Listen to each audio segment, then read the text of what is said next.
Hi friends, I would like to read two stories to you.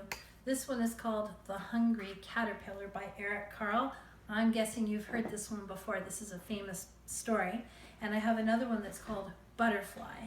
One of these books is fiction and one of them is non-fiction. Have a look just at the covers and take a guess which one you think might be the non-fiction, the true story. Did you guess this one? It has a photograph of a real butterfly, so that's a clue that it's nonfiction. This one we're going to read to get some real fun facts, some true information. And then we'll read this one for fun. It's fiction, but it's a lot of fun. Okay, so we'll start with this one. It's called Butterfly. It's got real photographs for the illustrations, and it's by Susan Canzaneres, and we're reading it with permission from Scholastic. All right, so Butterfly. And this is a monarch butterfly. You may have seen one of those before. There's that word, butterfly, by Susan Canzaneres. All right, so it starts here, and it says, how do butterflies grow? And we've got a photograph of a real butterfly getting nectar from a flower over here. Butterflies have these long tongues that are like straws. It's called a proboscis, and they can stick it way inside the flower to suck out all the sweet nectar in there. Okay, and it says it starts from an egg. So there's a butterfly egg. This is a close-up picture of a butterfly egg. A real butterfly egg would be smaller than this.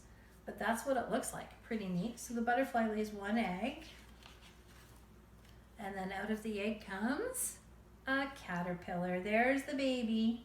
And the caterpillar, what it does, it eats its way out of the egg, eats the shell, and then it starts eating the leaf that it's on too. It's hungry right away. It's eating and eating. So there's that baby caterpillar.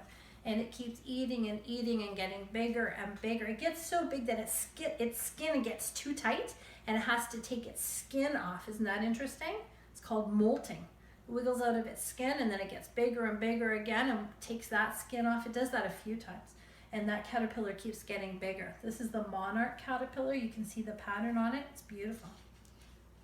So that caterpillar then makes a chrysalis. So there it is. It finds a place, a branch or a leaf, and it hangs upside down, sort of like a J, a backwards J shape.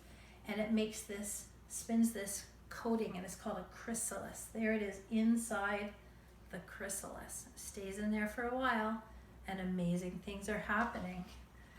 This is showing the chrysalis over time, and you can kind of see through the chrysalis. You can kind of see that something is happening to that caterpillar, and when it comes out of the chrysalis, it's turned into a butterfly.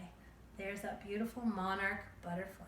That was a non-fiction book called Butterfly, and it was the life cycle of a butterfly, right? Now the other book we're going to read is a fiction book, The Very Hungry Caterpillar by Eric Carle. And again, we're reading it with permission from Scholastic. Okay. This is our fiction book. In the light of the moon, a little egg lay on a leaf. One Sunday morning, the warm sun came up and pop! Out of the egg came a tiny and very hungry caterpillar.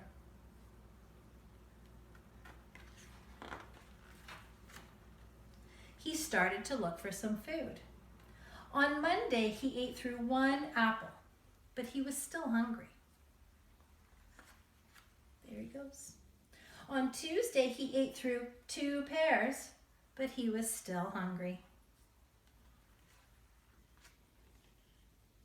On Wednesday, he ate through 3 plums, but he was still hungry.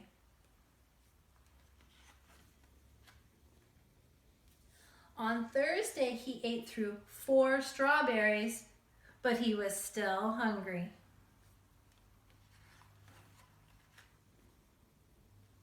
On Friday, he ate through 5 oranges, but he was still hungry.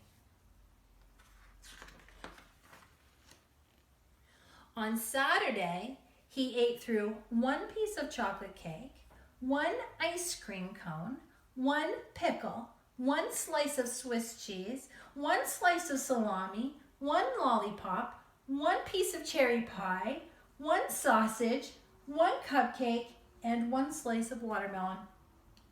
That night, he had a stomachache. The next day was Sunday again. The caterpillar ate through 1 nice green leaf, and after that he felt much better.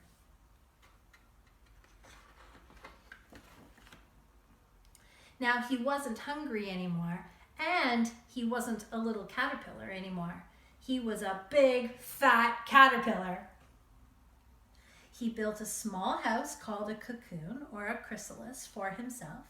He stayed inside for more than 2 weeks, and then he nibbled a little hole in that chrysalis, pushed his way out, and he was a beautiful butterfly. And that was The Hungry Caterpillar by Eric Carle, and thank you, Scholastic, for allowing us to read it. I hope you enjoyed our fiction story and our nonfiction story about butterflies.